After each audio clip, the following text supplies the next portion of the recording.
Hi everyone, this is Glenn Flaherty from Boardgames and Bourbon, and right now I'm going to tell you a little bit about One Deck Dungeon. Boom, thumbs up. This game is so good, and if you're like me, you're really going to enjoy it for the following reasons. The game takes about 3 minutes to set up. The play is intuitive. You have that fun idea of adventure through it as you turn over these chambers in the game. You build up your character, and you get about half an hour of play out of it. And then there's even like a little RPG sheet, so you can write down your stats and carry it forward. Okay, it really is nearly ingenious, and the way you defeat your chambers are through dice. So let me show you a few things here. Regarding how fast the setup is. Okay, this is what you do, setup. I'm gonna pick a character. All right, I'll be the warrior. The warrior lets me get a certain amount of hearts, a bunch of yellow die, a pink die. In the game, basically the way you defeat a chamber is by rolling die. And you get a big bag of die, and if you have 3 yellow die on your character, you get 3 yellow die. But not to worry, that can change in the future. You're going to encounter these little chamber cards. Oh look, I don't know what's on them. Now I do.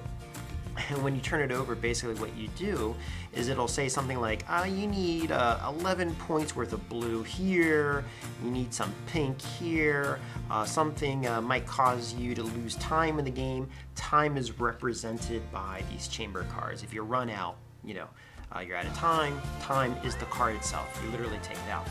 And if you survive, all you got to do is survive, you get benefits from the card, and the benefits you get, you decide how you're going to use them. You can either get like extra hearts, extra, pink, I forget what that is. You get a little skill set that lets you do more things in the future, or you can use, this is the difficulty, and basically you can use it as a difficulty currency to increase your level in the game. And the higher your level as a character, the more stuff you can carry with you, the more potions you get to heal damage and this kind of thing. It's really, really easy to use. You literally roll your die, you try to cover stuff up. If you don't have the right die, but you have the right number, you can trade some die in for a wild die and then put the wild die where you want to go.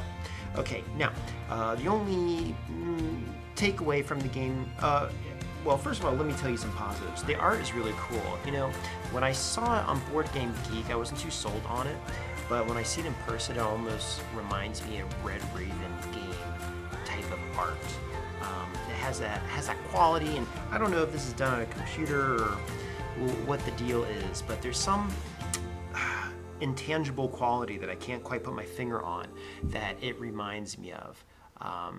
It almost has like a chalky, pastel-y quality to some degree.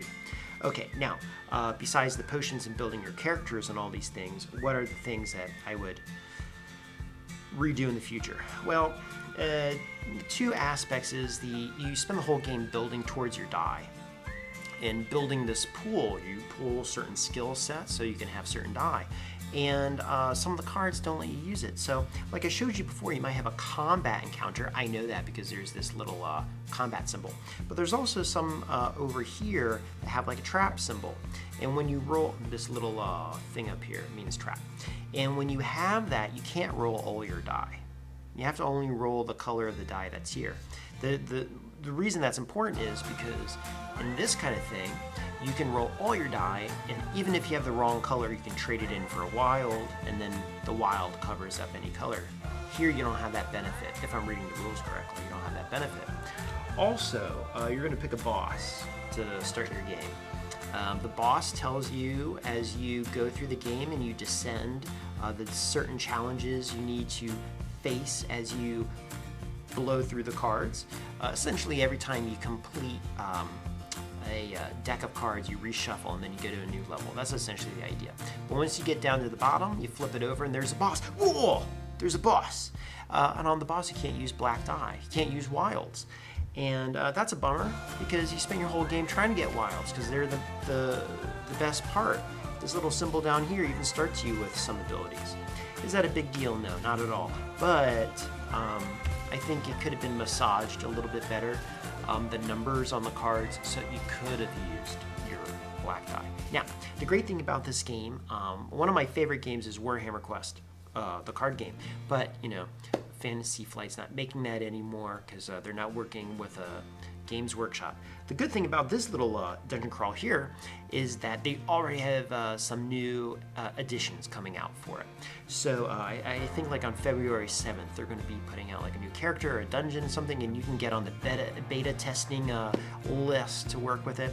The game itself, I think, is only 20 or 25 bucks, and maybe you can get it on a sales website for even cheaper. But man, Boom, if you're like me, this is exactly what you want. Fast, easy to understand. It's not going to take all day to play.